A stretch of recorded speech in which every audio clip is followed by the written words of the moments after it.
오늘은 제가 처음 이제 수요 예배 설교를 하게 되는데 처음 제가 교회에 와서 이제 생겼던 일들을 예화로 시작으로 한번 시작하려고 합니다. 12월 1일 날 제가 부임을 했습니다. 그리고 그 주 금요일 새벽기도 설교를 맡게 되었습니다. 그날 새벽기도 설교에 오셨던 분들은 아무렇지 않게 새벽기도가 무사히 잘 진행되었지만 저에게는 그날 아침에 엄청난 일들이 있었습니다. 제가 긴장하지 않는 것처럼 보여도 지금 나름의 엄청난 긴장을 하고 있습니다. 그때도 이제 처음 이제 성도님들 앞에서 새벽기도를 인도하는 것이다 보니 많이 긴장을 하고 또 잠도 설쳤던 것 같습니다. 그렇게 새벽에 설교를 준비해서 교회에 왔습니다. 그런데 너무 긴장했던 탓인지 몸에서 신호가 오기 시작했습니다. 신호가 와서 배가 살살 아프더니 배탈 증상이 나타나기 시작했습니다. 다행히 좀 일찍 도착해서 다행이었습니다. 좀 늦게 도착했더라면 큰일 날 뻔했거든요. 그렇게 화장실에 앉아서 아픈 배를 부여잡고 주님, 오늘 첫날인데 이건 아닙니다. 그렇게 새벽 기도에는 기도에 집중하기 위해 말씀은 짧고 굵게 하면 된다지만 이 설교할 때 또 그렇게 되면 주님 큰일 납니다 하면서 몸과 마음을 부여잡고 심기일전하여 제 몸을 이렇게 다스렸습니다. 그렇게 이제 말씀을 잘 전해야지 하고 있는데 또 다른 난관에 봉착했습니다. 화장실에서 가장 중요한 게 뭡니까? 화장지죠, 화장지. 이 화장지가 한 번 돌더니 그 다음 나오지 않더라고요.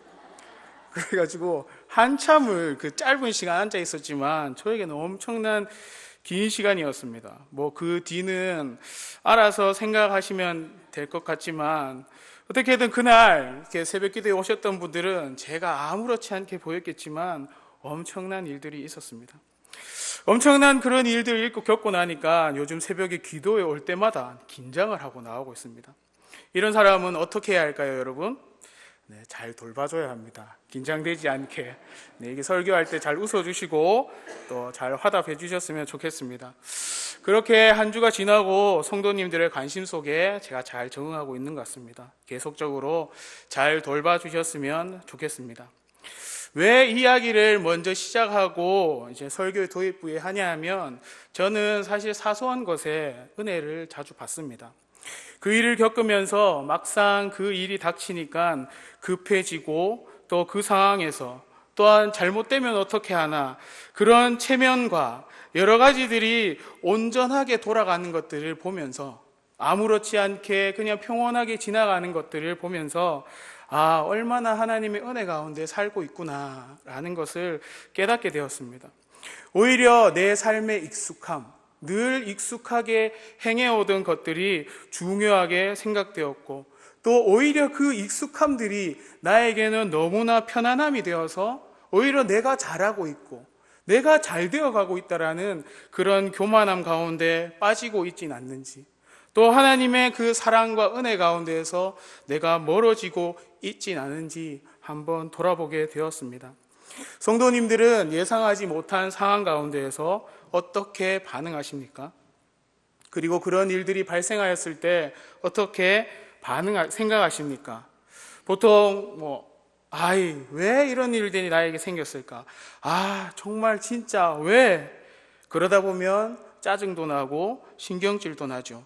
내가 유지해온 평안이 깨어지고 나의 마음이 불안정해지고 모든 상황들이 내 마음에 흡족하지 않기 때문에 왜 내 삶에 이런 일들이 일어나는가에 대해서 불평과 불만을 가질 때가 있을 것입니다. 또 그것이 주저하지 않고 육적인 반응처럼 그렇게 금방 반응하여 나타날 때가 있죠. 나의 생각과 나의 가치관에 기준을 두고 우리는 늘 반응을 하는 것 같습니다. 이렇게 반응을 한다는 것은 이렇게 불평과 불만과 또 그런 상황 가운데서 짜증과 신경질이 날 때 그것은 내 삶을 내가 영위해 가는데 거칠 것이 없고 내가 하고 싶은 대로 살아가고 있다는 것을 어느 정도 반증하는 것일 것입니다. 크게 두려운 것 없이 내가 원하는 대로 내가 뜻하는 대로 그렇게 살아왔다는 것을 반증하고 있는 것일 것입니다. 솔직히 우리는 이 땅을 살아갈 때 그렇게 두려움 없이, 두려워하는 것 없이 살아가는 것 같습니다.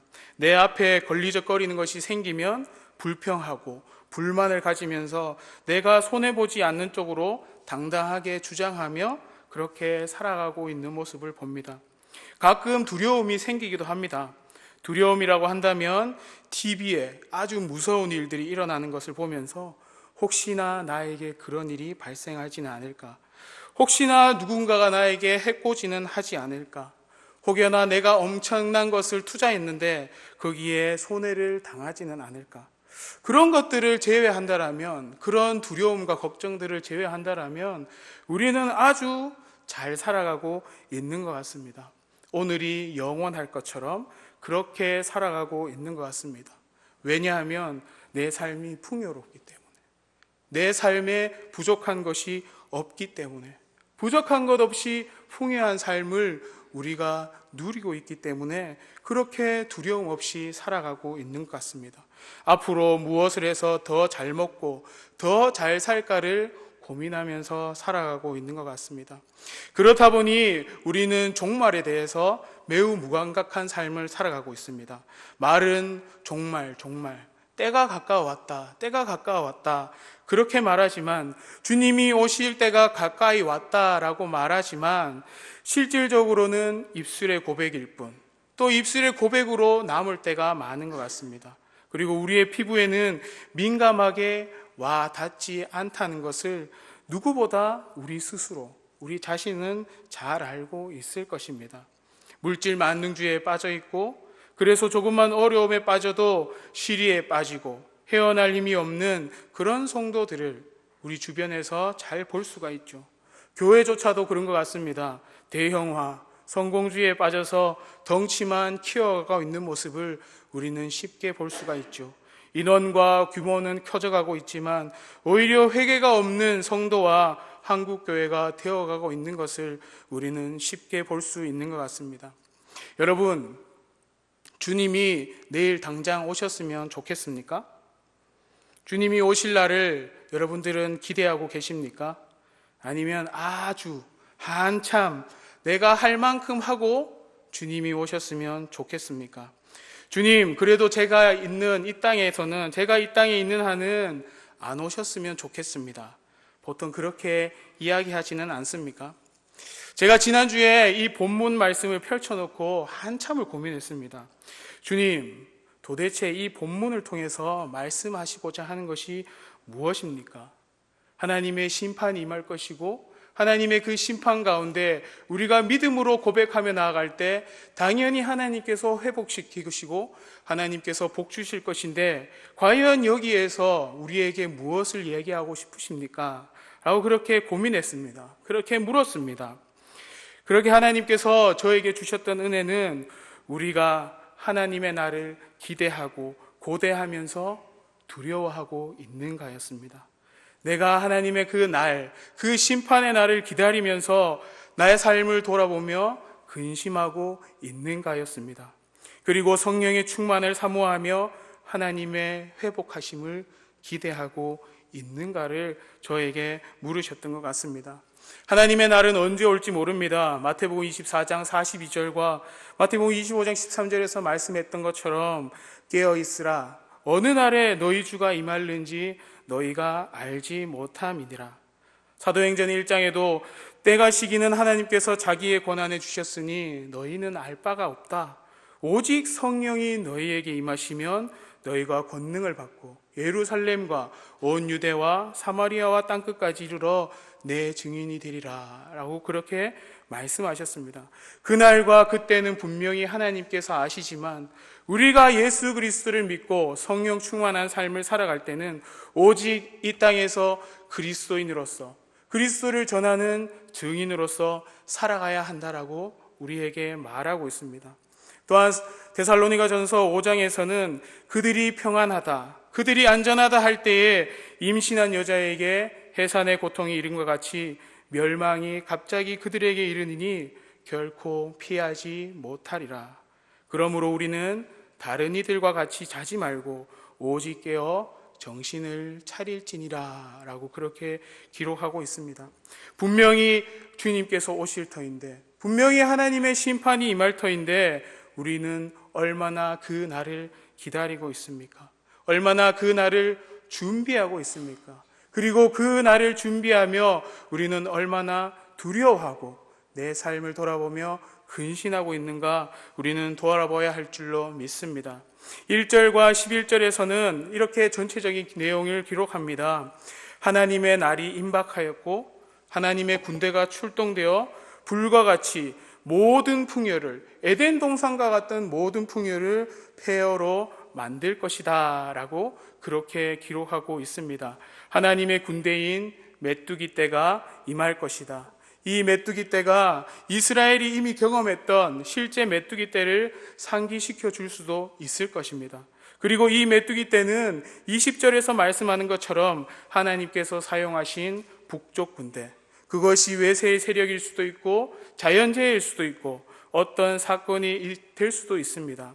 하지만 무엇이 되었든 간에 하나님의 군대가 반드시 올 것이며 하나님의 심판날이 도래할 것이며 그 앞에서 우리가 어떻게 행해야 할 것인지, 그 날이 오기 전에 우리가 어떻게 준비해야 할지를 우리에게 경고하고 있는 것입니다. 여러분, 하나님에 대한 두려움이 있으십니까? 우리는 하나님은 늘 사랑이 넘치는 분, 늘 은혜가 넘치는 분이라고 생각하고 하나님을 두려워하는 것은 잘 없는 것 같습니다. 여러분, 경외라는 단어의 뜻을 아십니까? 사전적으로는 공경하며 두려워함이라는 뜻입니다. 하나님 앞에 경외라는 것은 두려움 가운데 하나님의 하나님 되심을 높여드리는 것, 곧 나를 하나님 앞에 낮추어서 하나님의 거룩하심과 하나님의 그 존귀하심 앞에 나의 한 인간으로서의 존재를 발견하는 것, 그것이 우리가 하나님 앞에 가져야 할 경외다라는 것입니다. 하나님의 날이 임박하였고 그 날의 참상을 말하며 그 날을 당할 자가 없다고 하면서 12절에서 이렇게 말하고 있습니다. 이제라도 너희가 돌아오라라고 말합니다. 이제라도는 하나님의 부르심, 하나님의 촉구하심을 나타내고 있는 것입니다. 그리고 이 이면에 발견할 수 있는 것은 바로 하나님 나라의 백성이면서 하나님의 말씀을 듣고 있으면서 그 말씀에 무감각한, 하나님에게 무감각한 백성들의 상태를 보여주고 있는 것입니다. 죄를 지었고 하나님 앞에 떠나 있으면서도 불구하고 죄에 대한 합리화, 그에 대한 회개가 없고 목이 곧은 백성으로서 하나님 앞에 교만하여 하나님 앞에 하나님 내가 잘하고 있습니다, 하나님 이 정도면 내가 하나님 백성으로서 잘 살고 있지 않습니까? 라는 그런 경건함이 없는, 교만함이 없는 모습을 이 단어를 통해서 우리는 유추할 수 있는 것입니다. 우리는 아무런 가뭄 없이 살아갈 때가 있습니다. 하나님을 두려워하지도 않고 십자가 앞에서 나 자신을 돌아보지 못할 뿐더러 회개의 중요성을 감지하지 못하며 세상의 풍파와 세상의 파도 가운데 그렇게 어울려 살아가고 있는 모습을 우리는 우리 자신을 통해 볼 수 있습니다. 회개하지 않아도, 하나님의 십자가를 말하지 않아도, 예수 그리스도의 십자가의 죽으심과 부활하심을 말하지 않아도 얼마든지 풍요롭게, 얼마든지 풍족하게 잘 살아가고 있기 때문입니다. 우리가 이런 무감각 속에서 회복할 수 있는 방법은 바로 12절과 13절입니다. 우리 같이 한번 12절과 13절 같이 읽어보도록 할까요? 여호와의 말씀에 너희는 이제라도 금식하고 울며 애통하고 마음을 다하여 내게로 돌아오라 하셨나니 너희는 옷을 찢지 말고 마음을 찢고 너희 하나님 여호와께로 돌아올지어다. 그는 은혜로우시며 자비로우시며 노하기를 더디하시며 인애가 크시사 뜻을 돌이켜 재앙을 내리지 아니하시나니. 하나님 앞에 돌아오라고 말씀합니다. 금식하고 울며 애통하며 마음을 다하고, 그리고 옷을 찢지 말고 마음을 찢어라 라고 말합니다. 제의적인, 우리가 항상 습관적으로 드리는 예배의 형식이나 예배의 모습이 아니라 진정 나의 마음을 다해 하나님 앞에 나와 내 자신을 발견하라 라고 말하고 있는 것입니다. 고린도서 13장 5절에서는 뭐라고 기록하고 있습니까? 너희가 믿음에 있는가? 너희 자신을 시험하고 너희 자신을 확증하라. 예수 그리스도께서 너희 안에 계신 줄을 너희가 스스로 알지 못하느냐? 그렇지 않으면 너희가 버리운 자니라 라고 말하고 있습니다. 나라는 죄의 본성을 가진 인간이, 나라는 죄의 본성을 가진 그 인간의 무가치함이 하나님 앞에서 예수 그리스도를 통하여서 내가 가치 있는 자가 되었다라는 것을 우리는 기억하고 다시금 발견해야 한다라는 것입니다. 하나님께서 독생자 아들 예수 그리스도를 핏값으로 주고 산 가치 있는 나라는 것을 발견해야 한다라는 것입니다. 하나님과 멀어져서 그냥 그렇게 내가 그리스도인입니다, 입술로만 고백하는 그런 빛으로 소금이 되지 않는 그런 삶이 아니라, 그런 인생의 의미 없이 살아가는 내가 아니라 예수 그리스도 때문에, 내 안에 살아계신 예수 그리스도 때문에 하나님 내가 가치가 있고, 하나님 내가 살아갈 이유가 있고, 내가 하나님 나라의 백성으로 살아갈 수 있습니다라는 그 진정한 고백이 바로 행동이 아니라 우리의 마음을 찢음으로부터 나타난다라고 말하고 있는 것입니다. 나를 버리고 하나님께로 돌아와 하나님의 백성으로 살아가는 나를 발견하라라고 성경은 우리에게 경고하고 있는 것입니다. 우리의 삶은 어떠합니까? 우리의 삶은 어떠합니까? 정말 내 삶을 통해서 예수 그리스도가 나타나고 있습니까? 정말 내 삶을 통해서 하나님의 영광이 나타나고 있습니까?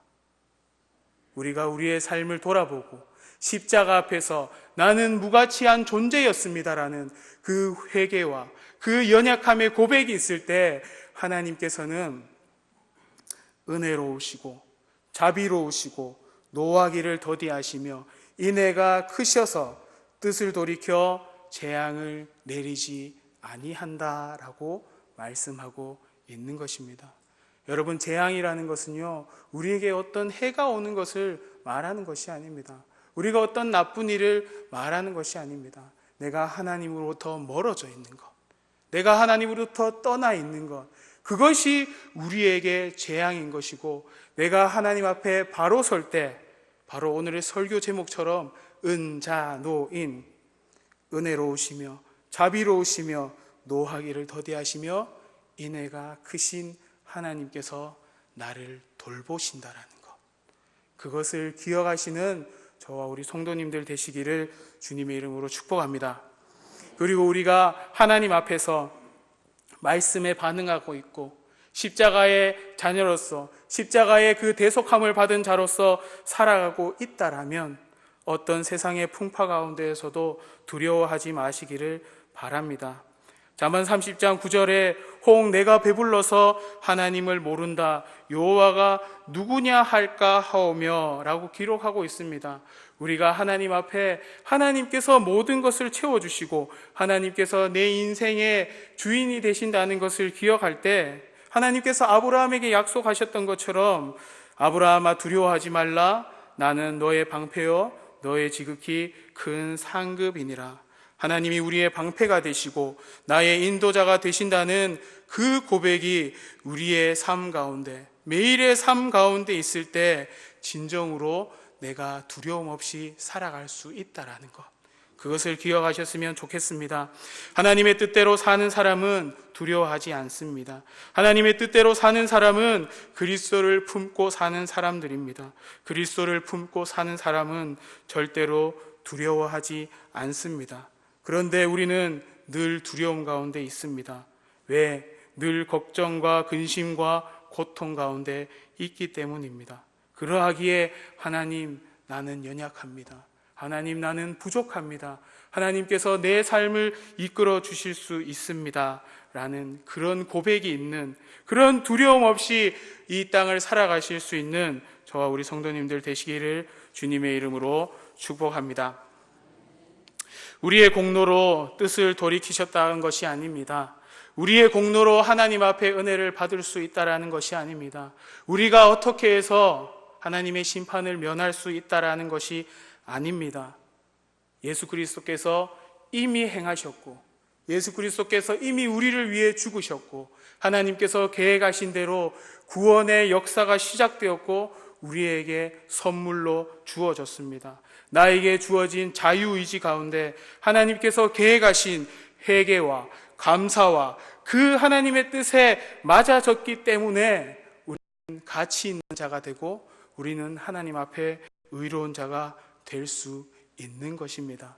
우리가 십자가 앞에 설 때, 우리가 말씀 앞에 설 때, 하나님, 나는 연약합니다. 하나님, 내가 할 수 있는 것이 없습니다. 하나님밖에 붙들 것이 없습니다. 라는 것은 우리의 공로가 아닌 하나님 앞에 당연한 반응이라는 것입니다. 그 반응이 내 삶 가운데 없다라면 우리는 육이든 영이든 죽음밖에 없는 것입니다. 성탄절을 기대하십니까? 성탄절을 준비하고 계십니까? 성탄의 의미를 기념하고 계십니까?